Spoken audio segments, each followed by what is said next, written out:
परम पूज्य गुरुदेव परम वंदनीय माता जी की दिव्य उपस्थिति को साक्षी मानते हुए गायत्री का ये पावन मंत्र न जाने कितने वैशिष्ट को, न जाने कितनी प्रतिभाओं को, न जाने कितनी विभूतियों को, आध्यात्मिक संपदाओं को लेकर के इस धरती पर अवतरित हुआ मंत्र है।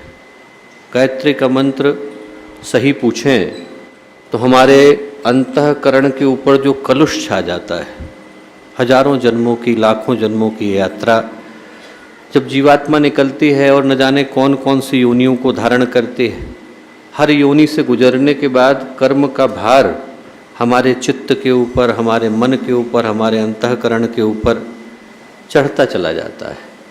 और वो जो भार है, उस भार के नीचे आत्मा अपने आप को कलुषित, अपने आप को थका हुआ, दबा हुआ महसूस करती है। 300 किलोग्राम का वजन हो, लेकर के चलना पड़े और कदम यदि थकने लगें तो उसमें दोष कदमों का नहीं, उसमें दोष उस भार का है जो हमारे कंधे के ऊपर लदा हुआ है। उतने भार को लेकर के चलने पर आत्मा को जो कष्ट और कलुष अनुभव होता है, उस भार से मुक्त कराने के लिए गायत्री का मंत्र धरती पर आता है। यदि अंतःकरण कलुषित हो तो मन में कष्ट भरे होते हैं और जीवन में संकट भरे होते हैं। उन दोनों से दूर करने के लिए जो एक शक्ति धरती पर आती है, हमें सद्ज्ञान का, सतपथ का, सन्मार्ग का, सत्प्रवृत्ति का मार्ग बताती है, उनको पूज्य गुरुदेव ने हमारे जीवन में अवतरित किया माँ गायत्री का वो पावन मंत्र।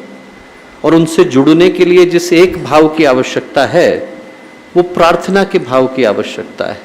दिल के तारों को भगवान से, गुरुदेव से, ईश्वर से, माँ शक्ति से, आदि शक्ति से, गायत्री से जोड़ने का जो परिणाम निकल करके आता है, वो परिणाम मन में शांति के रूप में, तृप्ति के रूप में, संतोष के रूप में, जीवन के हर आयाम में प्रगति के रूप में निकल करके आता है।